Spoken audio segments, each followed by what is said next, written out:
Assalamualaikum warahmatullahi wabarakatuh. Selamat pagi, salam sejahtera untuk semua sidang pendengar yang dirahmati Allah Ta'ala sekalian. Mudah-mudahan hari ini yang ada hajat-hajat dikabulkan, hajatnya yang sakit semoga disembuhkan, yang kesempitan semoga dilapangkan.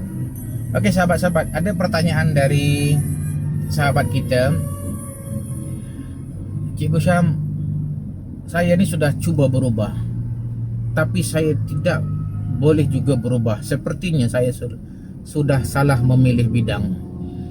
Saya ingin menjadi penceramah di depan orang ramai seperti yang diharapkan oleh orang lain, guru-guru lain, tapi ternyata saya tidak mampu untuk seperti itu. Nah, dunia ini memerlukan pemimpin kan? Ya, tapi tidaklah. Tapi dunia ini tidak memerlukan semua orang untuk menjadi pemimpin. Makanya kepakaran untuk memimpin itu diberikan kepada segelintir manusia. Sama juga halnya dengan bercakap. Dunia ini perlukan kepada orang-orang yang pandai, pintar bercakap. Tapi tidak semua orang itu boleh bercakap di hadapan orang ramai, walaupun dia guru. Namun orang itu yang tidak boleh bercakap di hadapan orang ramai, dia dilahirkan dengan memiliki potensi yang lain, yang berbeza. Jadi kita mesti mengetahui apakah potensi diri kita, di manakah potensi diri kita.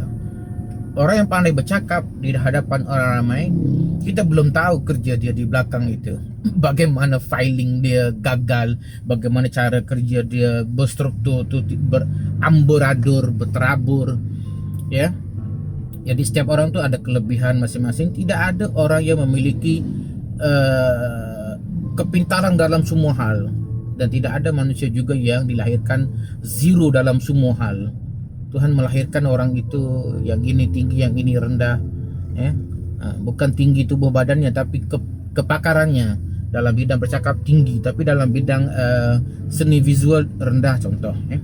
Dan biasanya orang-orang yang suka bercakap banyak ini adalah orang-orang visual, Orang visual ini, kalau kita menyampaikan sesuatu, salah satu tandanya belum sempat habis kita menyampaikan, dia sudah potong, menjampuk. Orangnya suka bercakap, suka bertanya. Orang-orang ini pandai bercakap, suka bercakap. Dan ada orang-orang yang agak pendiam, dan ini mesti kita kenali, ya. Salah satunya adalah orang pendiam itu adalah orang yang memiliki insting, ya. Kalau kita belajar ilmu fingerprint, sahabat-sahabat yang telah belajar dengan saya dan juga dengan guru saya Pak Benny, antara corak jari yang ada di tangan kita ini, salah satunya adalah dipanggil arch, seperti gunung gitu, seperti gunung coraknya. Jadi orang-orang yang memiliki corak seperti itu, dia seorang yang pendiam, dia tidak banyak cakap. Dan kemungkinan orang seperti itu tidaklah berapa terlihat ke depan dalam hal untuk memberi ceramah, ya.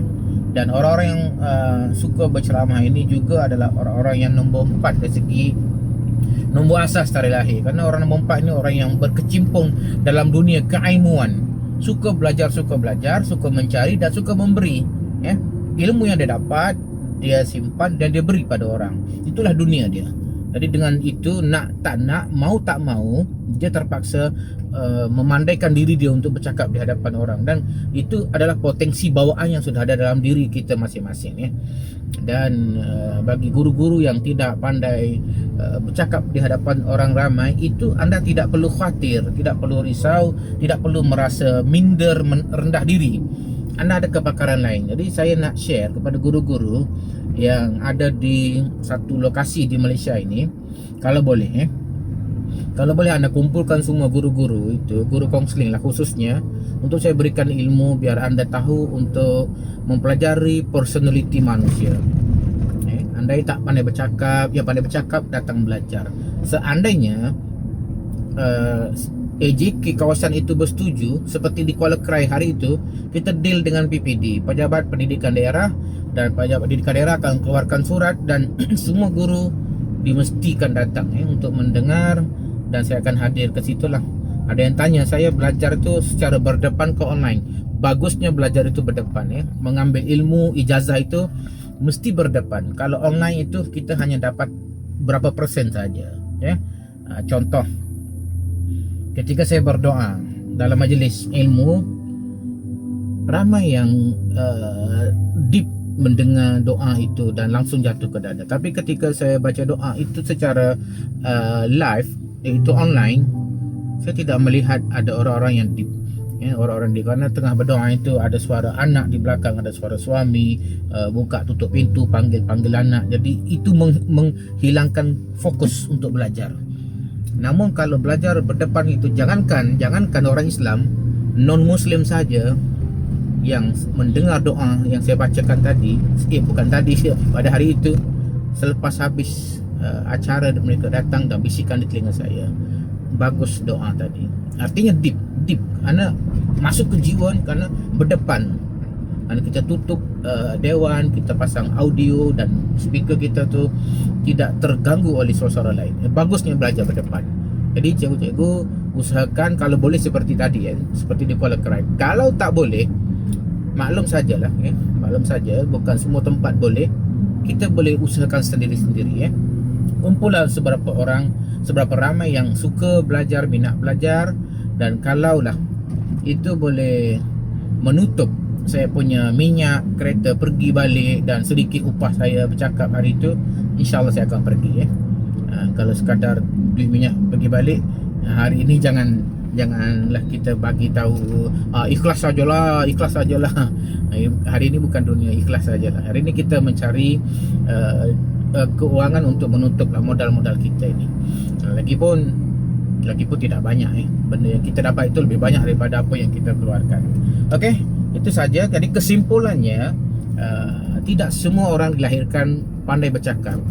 Yang pandai bercakap tu pun ada yang pandai bercakap saja tapi kosong, dari segi pengamalannya tidak ada apa-apa, zero.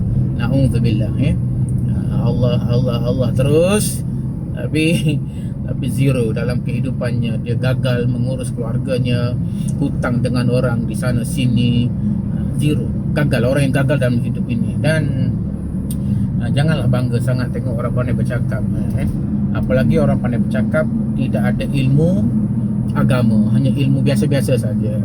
Dan agama tu satu konteks yang sangat bagus, kerana agama itu nasihat, ad-dinu nasihah. Agama itu satu nasihat, satu konteks untuk kita memberi nasihat kepada orang ramai tentang akhlakul karimah antara manusia dengan manusia, manusia dengan Tuhan dan lain-lain. Kalau kita buang agama, tidak ada agama dalam hidup kita ini, maka apa lagi kita nak cakap? Nak cakap apa lagi selain daripada ayo semua kerja, bermotivasi hari ini, bersemangat hari ini. Itu sajalah. Tak boleh nak campur dengan urusan kalau anda bekerja dengan tulus ikhlas, anda membantu keluarga anda nanti ketika anda meninggal. Ini agama ni, meninggal ini. Kita tak boleh campur kalau kita tidak ada konteks agama. Maka anda yang dulu belajar, kalau tidak ada background agama, boleh belajar agama supaya anda yang pandai berceramah itu anda selitkan dengan agama. Itu bagus. Saya tengok di YouTube tu ramai orang-orang yang pandai berceramah tapi konten mereka tu tidak ada konten keagamaan. Maka lama-lama mereka kehabisan idea untuk bercakap. Tapi kalau konten agama itu kita tidak akan, insyaAllah tidak akan putus-putus kalau kita dalami bab hati, bab jiwa, bab kolbu, belum lagi tingkatan-tingkatan nafsunya, makam-makam orang-orang nafsu lawamah tu bagaimana, orang amarah tu bagaimana, dan bagaimana orang-orang ini daripada lawamah, amarah nak naik pergi ke mutmainnah, nak pergi ke mulhamah. Dan apa jadi kalau orang tu mati dalam keadaan amarah, lawamah terus menerus sedangkan duit dia banyak? Ini agama semua ni, agama semua dan sangat penting dalam hidup ini. Okey, jadi itulah saya punya konten hari ini. Kebetulan ada pertanyaan dari seorang guru, bagaimana saya nak merubah diri saya menjadi macam saya tak cuba tapi tak boleh. Artinya kepakaran anda bukan di situ. Kepakaran anda bukan situ. Tak usah risau, tak usah sedih. Ada kepakaran lain. Tak semua orang dilahirkan pandai bercakap. Tak mesti guru kaunseling pandai berceramah, tak mesti. Anda boleh panggil orang lain untuk bagi ceramah yang best-best Adapun yang tak best-best kita buat sendiri. Buat sendiri yang tak best-best. Bukan begitu maksudnya. Kita ada benda lain yang lebih hebat yang kita boleh buat diam-diam tapi hebat. Ada orang seperti itu. Assalamualaikum warahmatullahi wabarakatuh.